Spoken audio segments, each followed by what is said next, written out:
zako zipate kuwa nyingi katika nchi upewao na Bwana Mungu. Kafara isiyokuwa na lawama, pia kwa mtiifu mbele za Mungu. Tutapewa kielelezo cha watu wawili ambao waliotoa kafara ikakubaliwa na Mungu. Pia na watu wawili waliokatifu mbele za Mungu. Kumbe Malkia mwema anadhihirishwa na adabu na Mungu. Na yale yote yanayotuangusha tutayachekelea. Au kamata maji ya kifukutu, kamulia ndani sitro, tia kijiko moja cha asali, tumia siku 7 utapona.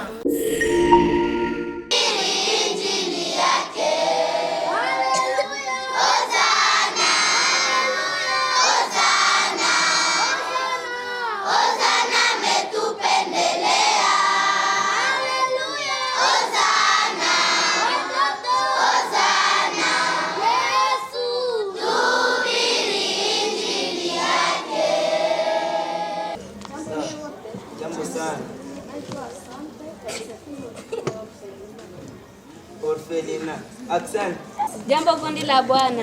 Kwa majina ni Asifia Mstafiri Eugenie kutoka katika kanisa la Steselka. Sie tuko hapa kama Baren en formation. Mkiswahili ni wamalikia wanaojifunza. Lengo ya wamalikia wanaojifunza ni kusambaza injili ya Bwana mbali na karibu. Lengo ya Ren en formation ni kuwa na tabia nzuri kanisani, kunyumba, kumasomo na mkartie. Kama unapenda tusikie vizuri, soma kitabu cha Waebrania 10 verset 39. Tutakia tusome. Lakini sisi si watu wa kurudi nyuma kwa kupotea, lakini sisi ni pamoja nao walio na imani ya kuokoa roho zetu. Sisi kama Baren en formation tumesindikizwa na mwalimu wawili, Hugo Bora na Wineza. Na kingine tumefurahisha sisi wote kukutana hapa kama watoto wa Mungu. Mungu atubariki. Amen. Nyumba gani ya mtawe yetu tunajua. Kapatika kidogo. Hapana nataka. Mimi nataka? Okay. Nataka niwe tayari Bwana. Nataka niwe tayari Bwana. Furaha ya ulimwengu ni bure. Nilinde hata uje.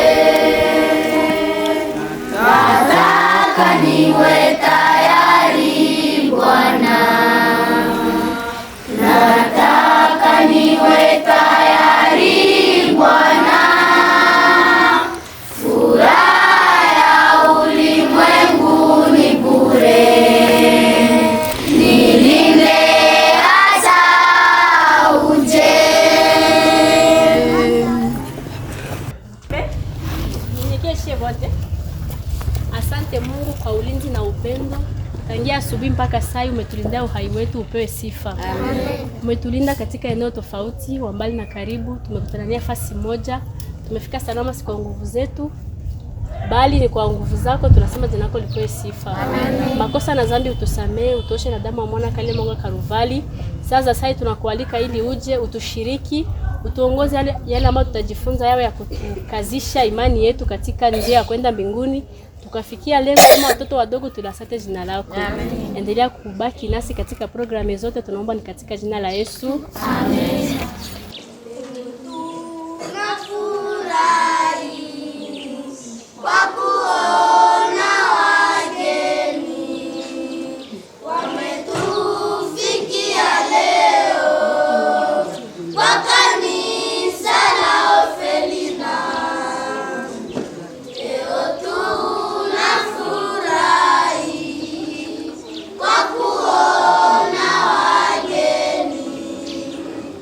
Amen.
kitandani, akiona wageni walikuwa ni watatu.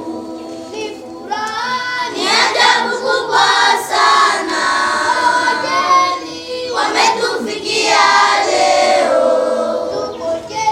Tupokee wageni wetu, wamekuja na Mwenyezi Mungu Baba. Ni furaha, ni ajabu kubwa sana, wageni wametufikia leo. Tupokee wageni wetu, wamekuja na Mwenyezi Mungu Baba. Amena. Aba balimu benu uko bamama mukaribi na tungali naongei uko ba jeune garso ba jeune fille wenye tunasaidiana kwa hiki kipindi cha kuwafundisha watoto. Kazi ya Mungu inatendeka kwa muda na wakati. Amekusudia leo tukusanyike pamoja. Jina la Bwana lipewe sifa. Kwa majina tutaanzia kule kumwisho kwa dada ajitambulishe jina yake na kanisa. Jambo watoto wa Bwana. Jambo sana. Kwa majina ni Wineza Mfundakozera, kanisa ni SLK. Amen. Jambo kanisa la Bwana. Jambo sana. Kwa majina ni Abel Sebabikira, kanisa ni Kalonzo. Jambo watoto wa Bwana. Jambo sana. Kwa majina ni Pili la Josephine na mama ile tena, kanisa ni Kalonda. Jambo watoto wa Mungu. Jambo sana. Majina ni Gloire, niko na mimi mwalimu wa watoto wa Kalonda. Machache ni hapa. Jambo nyote. Jambo sana. Nawasalimu katika jina la Yesu. Amen. Kwa majina ni Elimu Bimenyimana, ni mmoja wapo wa walimu wa kanisa la Kalonda. Na mie ni Bora Bazamanza Esther, kanisa ni SLK. Jambo nyote. Jambo sana. Na mimi jina ni Bienvenu Baraka, mmoja kati ya walimu wanaofundisha watoto wa Kalonda. Ni hayo kwa machache. Jambo watoto wa Mungu. Jambo sana. Jambo tena. Jambo sana. Asante sana. Kwa majina naitwa Dusingi Zeja. Na mimi kanisa ni hapa kwa Orfelina. Asante sana. Mbarikiwe. Jambo watoto. Na mimi kwa majina ni Sifa Imakile. Kanisa ni Orfelina, nikiwa mmoja wapo wa walimu wa watoto. Bwana awabariki. Furaha ya watoto saa iko inaonekanaka. Benye wako na furaha waweke kidole juu. Bwana awabariki. Sawa, nasema Bwana awabariki. Wanajibiaka nini? Amena. Kwetu sisi amena ni alama ya kusema tunafurahi, tumependezwa, tunasikia na tunajisikia. Tutanyenyekea kwa ombi sie wote. Alama ya kunyenyekea kwa ombi ni kufunga macho. Mtakatifu, mtakatifu Bwana wa Yesu Kristo, tunakushukuru kwa mema yako na fadhili ambazo umezihirisha kwetu kwa kutulindia maisha tangia siku tulipanga programe hii mpaka tarehe ya leo tumekusanyika tukiwa walimu na watoto kwa ajili ya kujifunza. Jina lako lihimidiwe. Amen. Tusamehe dhambi na makosa ambayo tumekutendea, kwa kila hali yote ambayo tumetembea kinyume na mapenzi yako. Utusamehe sote na watoto wetu, ili majina yetu yakubaliwe ndani ya kitabu cha uzima. Amen. Tunatafuta jifunza, lakini mbele ya yote utuvue utu wa mwili, utuvike nguvu zako za mbinguni, ili neno ambalo tunatafuta jifunza na watoto liwe la kutujenga katika maisha yetu ya kiroho, tukikomaa tukiwa karibu yako, tukiwa tumeshika amri zako, mwisho wa dali tupate uzima. Tunaomba tukiamini kama unatusikia na utatutendea mema, kwa kuwa wewe ni Bwana na Mungu wetu. Tunaomba katika jina la Yesu. Amen. Amen. Tunafurahi kwa kuwa Mungu alitupatia siku ya mzuri. Mvua haikunyesha, baridi haiko. Tumefikia siku ya leo sote tukiwa hai, na waliopanga programe hii wote tumekusanyika. Jina la Bwana lihimidiwe. Amen. Tunatafuta jifunza. Tena tutajifunza kwa machache. Lakini kile ambacho ndapendelea ni kusudi kila mtu atege sikio. ili asikie yale ambayo tutajifunza kwa pamoja. Wanawafundisha kila siku, lakini leo ni mafundisho ya Orfelina Kalonda na wapi? Seserka. Tunatafuta jifunza sasa. Mwanafunzi mzuri, wakati mwalimu anafundisha, kwanza anabanaka kichwa ya fundisho. Ile yenye wanaitaka nini? Sije. Niko nasikia mnavielewa mzuri. Wakati unajua sije ya fundisho, kichwa cha fundisho, haupotezake ile fundisho mafikiri yako. Kichwa cha fundisho yetu kinasema hivi: shina ya maendeleo katika familia, kanisani na ndani ya taifa. Ni kusema maendeleo ni nini?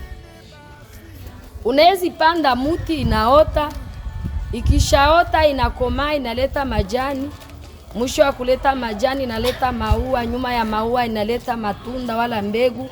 Pale unasema yale ambayo niliyapanda yanaanza tayari kukomaa, sababu lianza panda na mwisho unaona maendeleo. Sasa wakati Mungu alikusudia duniani kukue kanisa ile ambayo itamrepresente mudunia kwa kukizi mahitaji ya mwanadamu, akaunga familia njo ya kwanza yenye napashwa kuwa na maendeleo, kusudi kanisa nayo ipate maendeleo, taifa nayo ipate nini? Maendeleo. Na wakati Mungu alikusudia ile, kile ambacho alikifanya tunatafuta kisoma katika kitabu cha Luka sura ya 1. Pale watatonesha kuzaliwa kwa Yesu. Tutakutana ya kwamba maendeleo ya familia ya kwanza yenye inafurahisha baba, inafurahisha mama, inafurahisha wajirani ni kupata mtoto. Kupata nini? Mtoto. Inakuwaka huzuni sana wakati watu wawili wanaungana wakiwa na lengo ya kujenga familia. Baba, mama, kijana natoka kwao na dada nao naacha wazaza natoka kwao, wakati hawapate faida ya mtoto, banakuwaka na maendeleo lakini ambayo haifurahishi. Banakuwa wanapungukiwa na furaha sababu hawana nini? Mtoto. Mungu naye wakati alipenda kanisa iendelee duniani, Mungu alipanda nini? Mtoto. Mwana yo asoma mbiombia ni karibi.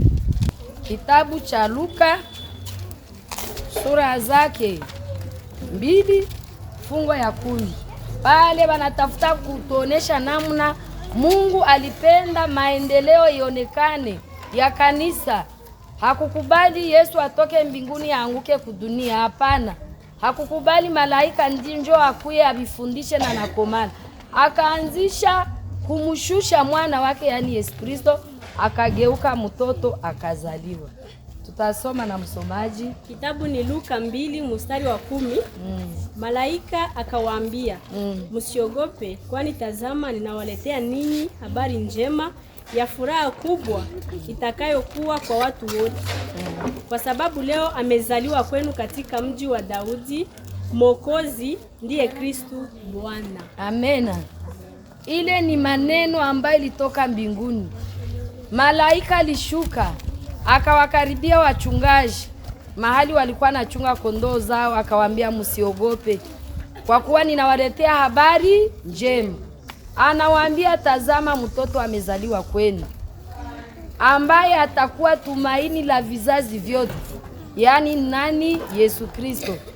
Yesu Biblia inatuambia tangu zamani alikuwa, lakini kusudi Mungu apende atufikishie habari njema, hakuituma wa malaika, hakuituma Yesu hali akiwa mtu mzima, akamtuma akazaliwa kama mtoto.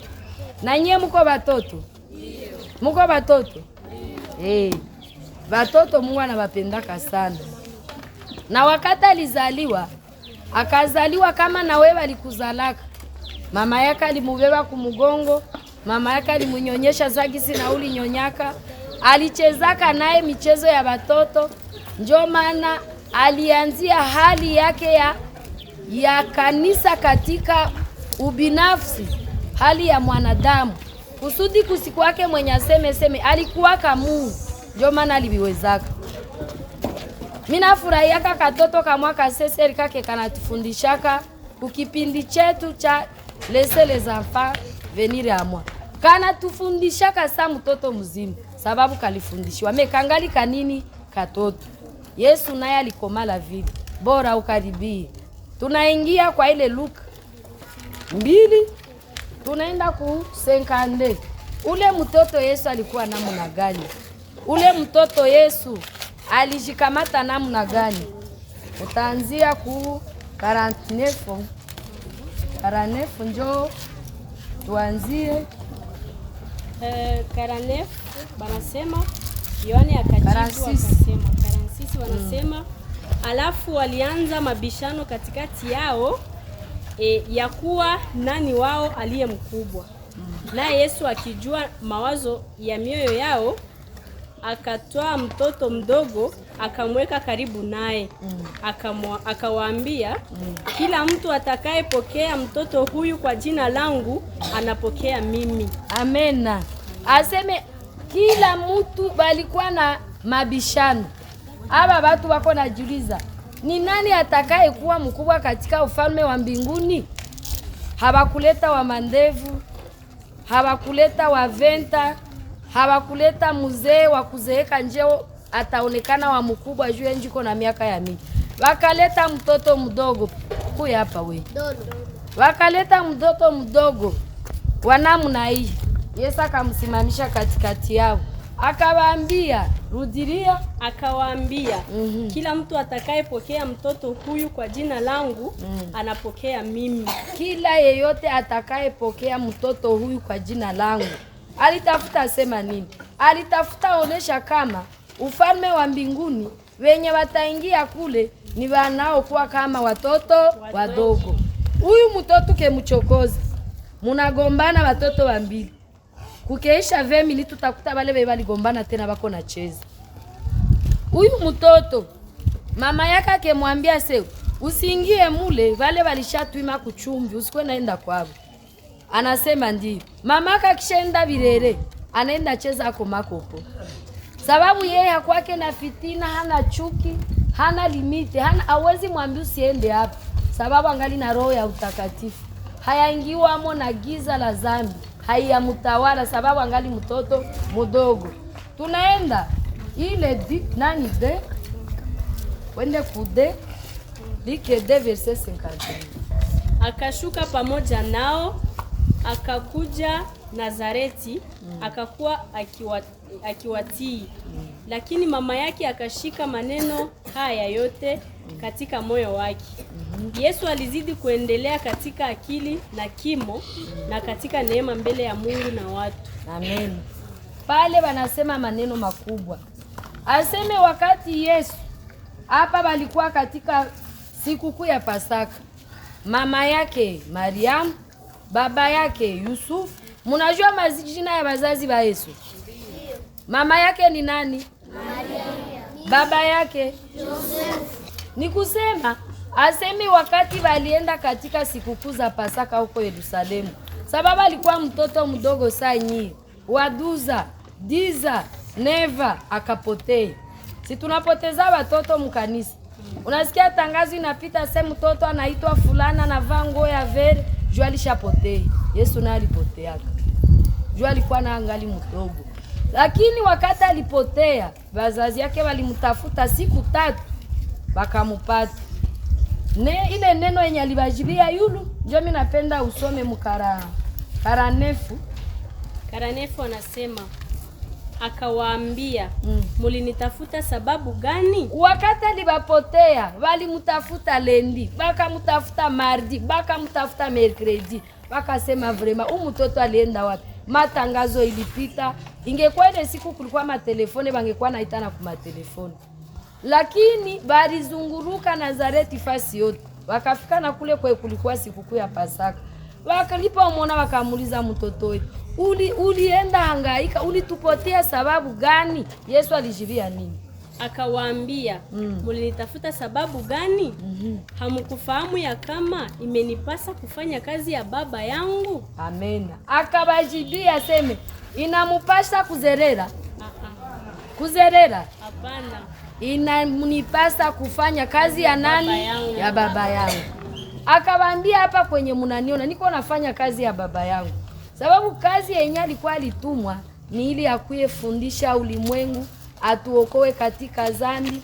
Akaanzia kazi yake mbutoto mpaka akakomaa chini njo 51 akashuka pamoja nao akakuja Nazareti akakuwa akiwatii. Lakini mama yake akashika maneno haya yote katika moyo wake. Yesu alizidi kuendelea katika akili na kimo na katika neema mbele ya Mungu na watu. Yesu alikomaa katika hekima na kimo, akiwafurahisha Mungu na wanadamu. Akiwafurahisha wanani? Mungu na wanadamu. Watoto, kitu ambacho tunawaambia, ukekomala na ufurahishe watu, unakomana na ufurahishe wazazi yako, unakomana na ufurahishe kanisa, hautaenda mbinguni. Ukekomana huko nafurahisha Mungu, uko mtoto wa kupata 500 francs mwenu unaificha. Unakomana huko wa kukutana mzee munjia na beba muzigo, huko mtoto hautasema tate ngwani kusaidie. Unaona mkatie yenu tate wa kukomala na inamiko na fagia kiwanja na huko mtoto wapata we hautamsaidia, hautaenda mbinguni.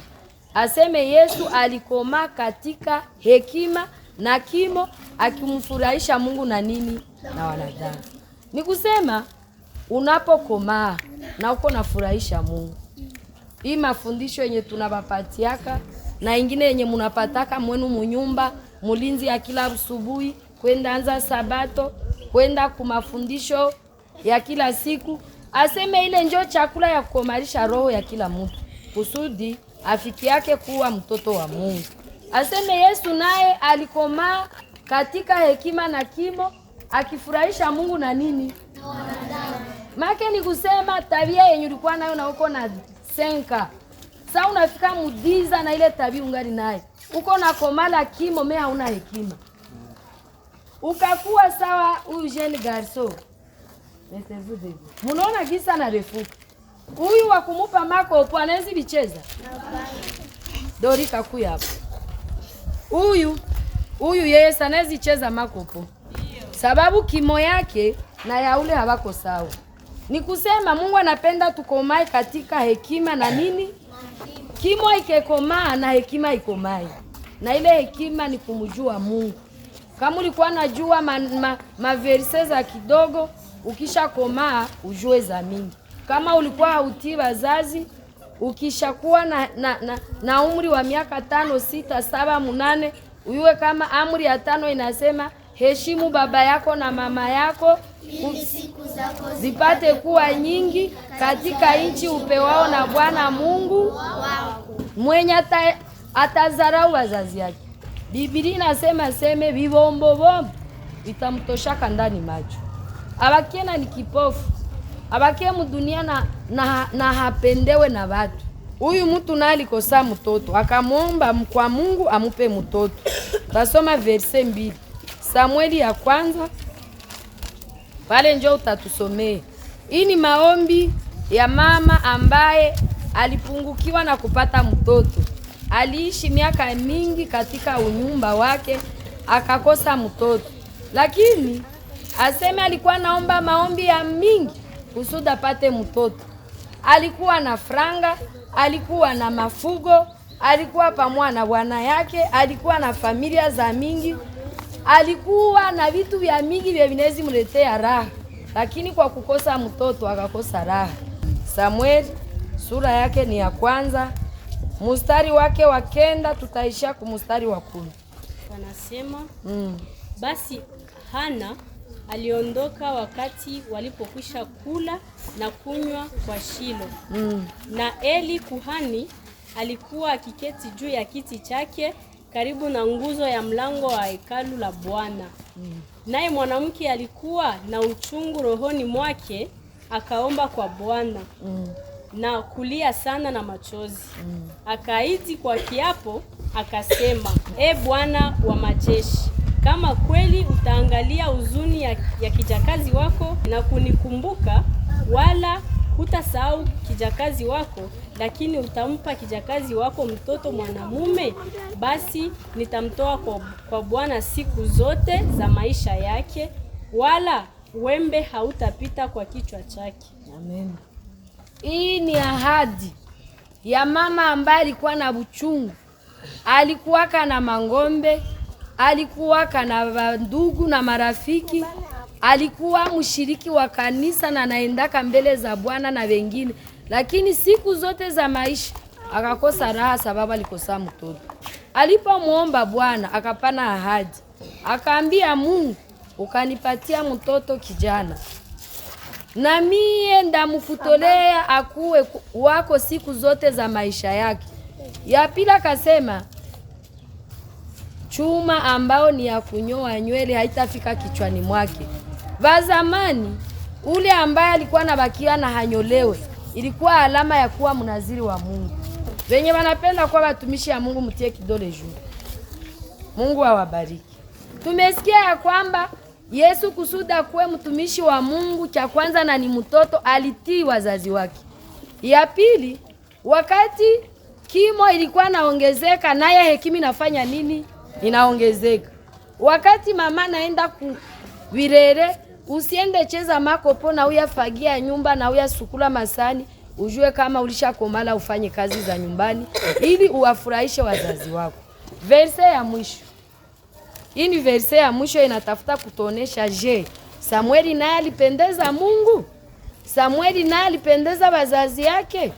Samueli alipendeza wanadamu? Ukajikuta wewe haumpendeze mzazi wako, haupendeze Mungu, haupendeze hata na majirani, haufurahishwi na societe yenyu, unakuwa msaba wanafunzi, unakuwa wakubachokoza, wakugombana nabo. Maandiko matakatifu nasema hautakuwa mtumishi wa Mungu.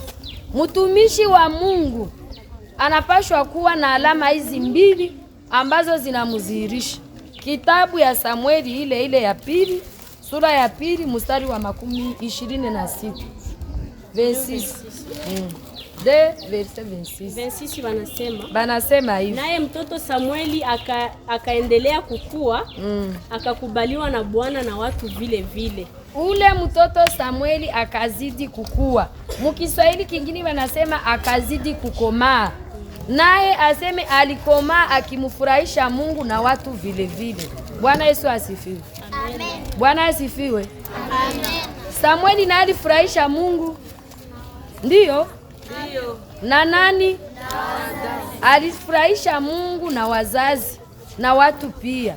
Ni kusema ya kwamba mtoto mzuri atakuwa jibu kwa familia. Kwa kuwa tulisema ya kwamba shina ya maendeleo ya kanisa ni familia, ya pili ni kanisa, ya tatu ni taifa. Hii ndio maendeleo mazuri ya mtu ambaye atamtumikia Mungu. Anaanza kufurahisha familia yenye anazaliwa ndani, sababu akishazaliwa nyumbani mnakuwa furaha. Ya pili, atakapokomaa katika mambo ya kiroho atamfurahisha Mungu. Na ya tatu, jinsi anaendelea kukomaa katika umri na miaka, atafurahisha taifa ambao anaikalia. Kila mtu pahali popote alipo, akiwa likomaa, akiwa mtoto mzuri, atazihirisha Mungu katika taifa ambayo anaikalia. Na kwa mwisho, kitabu cha Danieli sura ya 1 mstari wa 1 kinatuambia ya kwamba Danieli naye alikomaa akifurahisha Mungu na wanadamu. Alipopelekwa Babeli, nchi ya uhamisho, kwa mfalme Nebukadnezari, alipofika kule alishika maagizo na mafundisho mama yake aliyomfundisha. Alishika maagizo na nini? Na mafundisho. Fundisho ya kwanza yenye alishika, alijua ya kwamba Mungu wa mbinguni ndio anapaswa heshimiwa. Mungu wa mbinguni ndio anapaswa abudiwa. Wakati mfalme kufungo yake ya 8, Danieli 1:8, alipopana amri ya kusema wale wote wale wa vijana ambao wametekwa wakule kuchakula cha mfalme, wakunywe na kinywaji cha mfalme. Danieli akakataa, akasema mimi siwezi kujichafula na chakula cha mfalme na kinywaji chake, kwa kuwa seme kile chakula kingechafua nafsi yake, hangeweza kumudhihirisha Mungu katika nchi ya Babeli. Unasikia? Njoo kwa maana wakati tuko watoto tunapenda kuwa wana wa Mungu. Cha kwanza tufurahishe wazazi, si ndio? Amri ya kwanza yenye ahadi ni amri ya ngapi? Amri ya ngapi? Amri ya 5 njoo iko ndani ya ahadi za watoto. Sie wote tunatafuta isema kwa pamoja. Amri ya 5 inasema heshimu baba yako na mama yako ili siku zako zipate kuwa nyingi katika nchi upewao na Bwana Mungu wako. Merci. Kila mtu anapewa ile jukumu. Ukiwa ungali mtoto mdogo, ya kwanza maandiko yanasema uwaheshimu baba yako na nani? Na mama yako. Asemu kisha waheshimu, njoo siku zako zitakuwa nyingi katika nchi upewayo na Bwana Mungu wako. Bwana awabariki, awapatie kukomaa katika hekima na kimo. Wakati munajitoa kumtumikia Mungu, wamwani waimbaji, lakini nyie bote tunakutania kukazi moya ya kuhubiri dunia, si vile? Hivi imaje zetu zinafikaka fasi ya mbali na tuko na hubiri dunia. Sasa ni vizuri kuhubiri dunia unagombanaka. Kama unaibaka mwizi, mtoto wa kuchambana hawezi hubiri dunia. Sasa kama tunatafuta hubiri dunia na kwenda mbinguni, tushike amri ya 5 ambayo inasema tuwaheshimu baba zetu na mama zetu ili siku zetu zipate kuwa nyingi katika nchi tupewayo na Bwana Mungu wetu. Bwana awabariki na awapatiake mwisho mzuri katika jina la Yesu. Tunasema nini? Amena. Nini? Amena. Tumebarikiwa na fundisho ya mama. Ndio. Tunasema Mungu amubariki, amuongezee maisha marefu. Ametufundisha neno ambalo inasema nini? Na maendeleo kanisani na katika familia. Samebana, Mungu akubariki. Sasa orfelina watafuta tu shimama, si vile? Basi mama kwanza ndio kusema na shimama. Mbio. Okay, batusalimie hivi. Sitawaona mbele wa ikali. Mmoja mwao atuambie kile kimemsaidia cha wakati. Okay. Ule mimi kimenisaidia, umetuambia kama mtu kama anaanza tii wazazi na ngali wa kidogo atakomalaka na ngali na tii wazazi na atapewa maisha marefu. Amen. Na sasa tunasema amen. Mungu abariki mwikale. Okay. Wakukalonda. Tushimame. Na tabasamu. Humu siku na jina yake tufurahi. Maki mkasirika mko na muandishia jina. Si vile? Neno matata mengi kimemsaidia. Okay. Amen. Na umesikia kile kimemsaidia? Hawa si wa kuseselika? Ndio. Seselika mtu pepe. Okay, seselika mwenye amesaidiwa da Esther. Tuambie kimekusaidia. Kilinisaidia mwa fundisho walisoma mkitabu kia Luka 2 mstari wa 50 verset 50. Nilisikia hivi asema Mungu alikomaliaka katika hekima kimo, aseme alikuwaka napenda Mungu na wananchi, vile kile ndio kilinisaidia. Asante sana. Umesikia kilimsaidia? Ndio. Pale kwenye walisema aseme alikuwa akikomala katika akili na kimo. Maki hapana sasa uko na miaka za mingi akili yako inakuwa ya kidogo. Lakini ni vya biasa uko wa kidogo kisha wafanya na watu wakubwa si vya bie. Vile ni vya bie, ni sifa ya mzuri. Mungu awabariki, mtaikala. Kwa kuendelesha sasa juu wakati ni ya mfupi, tunatafuta imba ile nyimbo yetu pamoja. Nyimbo ikaisha, mwalimu wetu Ozi atakuwa kuna jiandaa, atakuwa sasa nyimbo yetu inaisha na ndio ataomba tuombe ya kuanzisha fundisho lake.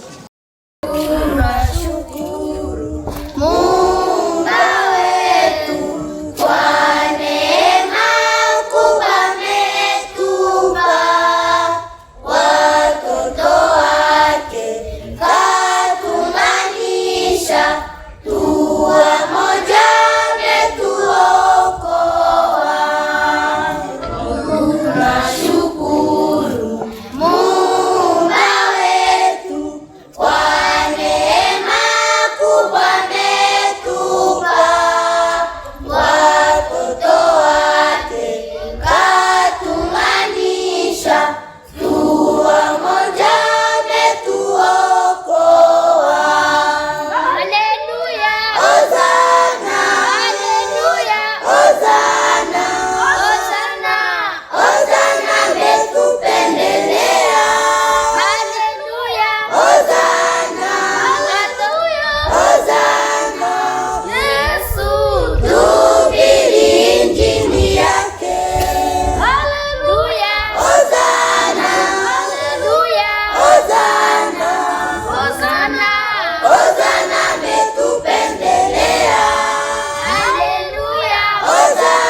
Mungu awabariki sana. Vile tunaendelea kufurahia siku ya Sabato. Tuko katika siku ambayo Mungu aliumba na akaitakasa. Mungu asikia? Aliipendelea sana, sasa gisi na shali kupendelea. Ozana metupendelea. Muna uhakika kwamba Mungu amewapendelea? Ndio, kuwa tungali na pumua ijapokuwa wengi wamefariki. Hata mimi nilima sijapata chochote. Asante sana. Mshimame tupumzike kwanza kadogo, si vile? Upendo wa Mungu umetushukia sisi. Upendo wa Mungu umetushukia sisi. Upendo wa Mungu umetushukia sisi. Upendo wa Mungu umetushukia sisi. Alitupenda. Alitupenda. Akatufia. Akatufia. Alitupenda. Alitupenda. Akatufia. Akatufia. Msalabani. Wapi? Msalabani. Nani? Yesu Kristo. Nani? Yesu Kristo. Mwana wa Mungu. Bila tumbo yako soma yako vizuri. Ona vitu ambavyo vinaweza kusababisha tumbo yako linagonjwa. Kukula vibaya, tabia mbaya, wivu, kasirani, kukula chakula kidogo asubuhi, kujinyima chakula mara nyingi, kukula chakula kingi usiku na kula. Ona dawa ambazo zinaweza kutunza tumbo lako.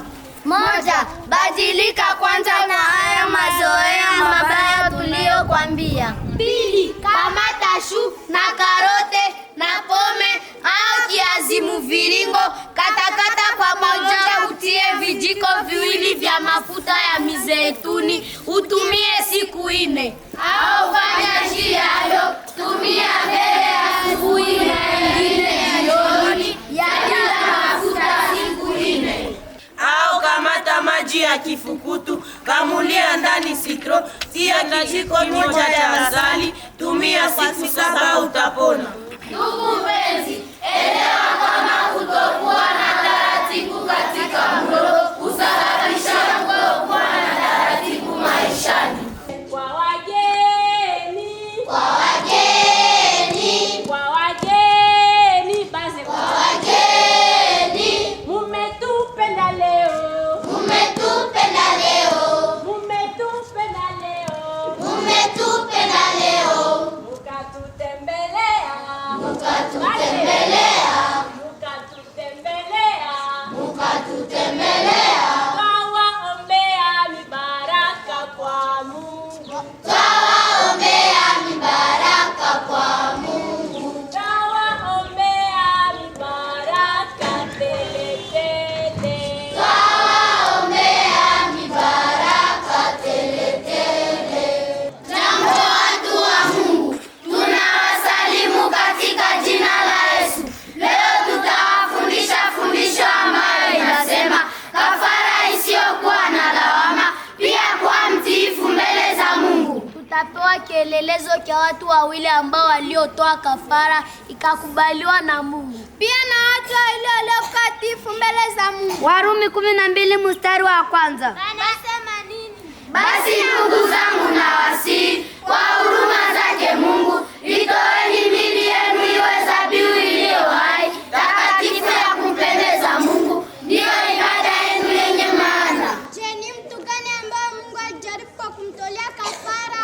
Ibrahimu Mungu alimjaribu amtolee mwana wake ampendaye. Mwanzo 22:1-13. Kiukweli katika kitabu hiki wanatuonyesha kisa cha Ibrahimu na mwanae Isaka. Soma na utaelewa vizuri. Wanasema nini kwa machache? Ikawa baada ya mambo hayo, Mungu alimjaribu Ibrahimu, akasema mchukue mwana wako wa pekee, umpendaye Isaka, mtoe sadaka ya kuteketezwa. Je, sasa na mtoto wa leo baba anapaswa sema naenda kutoa kafara kwa Mungu, wewe unakubali?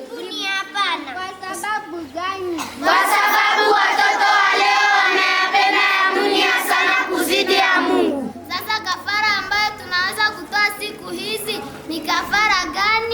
Wakorintho wa kwanza 3 mstari wa 16. Wanasema nini? Hapo wanatuonesha ya kwamba kafara ambayo tunaweza kumtolea Mungu leo ni miili yetu. Ibrania 11 mstari wa 17. Wanasema nini? Soma na utafakari. Kwa imani Ibrahimu alipojaribiwa akamtoa Isaka awe dhabihu, naye alizozipokea hizo ahadi alikuwa akimtoa mwanawe mzaliwa wa pekee. Je, kama mtu gani wa pili ambaye alitoa kafara ikakubaliwa na Mungu? Esta ambaye alimtoa msichana wake. Sasa kweli Mungu anaweza kufurahishwa na kafara inayogonja tena iliyo na jinsi? Ametuambia kwamba miili yenu ni hekalu la Roho Mtakatifu. Tena anatuomba tujali sana hii hekalu ili igeuke mahali pazuri pa makao ya Roho Mtakatifu. Sasa mtu ambaye ataharibu hekalu lake naye ataitwa kafara isiyokuwa na lawama.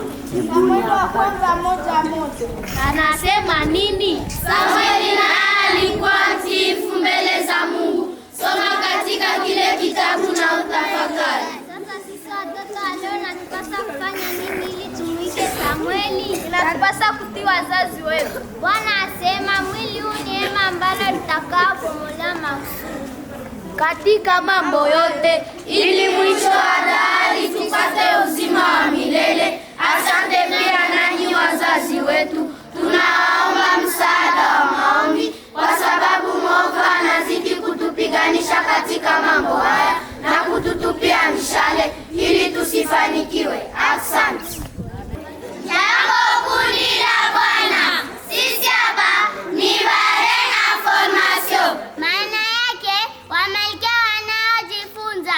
Tunataka waambia neema ya Mungu juu yetu. Kweli tumeneemika kuitwa jina hili. Tutapambania kufanana na wamalkia wa Mungu. Kitabu cha Mezali 31:25 Panasema nguvu na adabu ni mavazi yake, anacheka wakati unaokuja. Kumbe malkia mwema anadhihirishwa na adabu na nguvu. Na yale yote yanayotuangusha tutayachekelea. Je, si ni mafundisho ya kukomalisha nafsi? Ndiyo, ni katika mipango ya Mungu. Kumbe yasifunze tu wasichana bali ni kanisa yote. Mungu atubariki. Bora kujilinda kuliko kujitunza. Je, kujilinda au kiasi ni nini? Kiasi ni kujiepusha na vyakula ambavyo vinaweza vikaharibu mwili wetu na kula vizuri chakula ambavyo vinaweza vikajenga mwili wetu. Kiasi pia ni kushinda uchu na kutokula kila kitu ambacho umepata na kutokula kula. Je, unajua kama kula kila saa itakusababishia kupoteza usamani wako na mafaa yako kwa wengine duniani? Fahamu hili. Mfuko wa chakula ambao una taratibu unasababisha ubongo nao kutokuwa na taratibu. Je, mtu ambaye hana utaratibu atakuwa na mafaa gani? Hakuna. Je, atafanya mambo ya Mungu kwa wakati? Hapana. Je, atapenda mambo ya Mungu? Hapana, ataona ni ya kumchosha tu. Je, ataenda kazini kwa wakati? Hapana. Ona taratibu ya kukula vizuri. Kula chakula chako ushibe na katika mulo na mwingine kupite saa 5 au 6. Saa nzuri za kula ni hizi: saa 1 za asubuhi mpaka saa 4 za asubuhi, yani 7h mpaka 10h. Za jioni ni saa 8 mpaka saa 12, yani 14h mpaka 18h. Usikule busiku, haiko vizuri. Haiko vizuri. Unatoka nyumbani ukiwa umekula, unakutana na rafiki yako njiani anakupatia vitu tena unakula. Au unajitembeza kwa jirani yako unakutana wamepiga chakula unachokipenda tena unakula. Haiko vizuri. Ni mbaya sana. Kutoshinda uchu ni dhambi katika kiasi. Geukeni.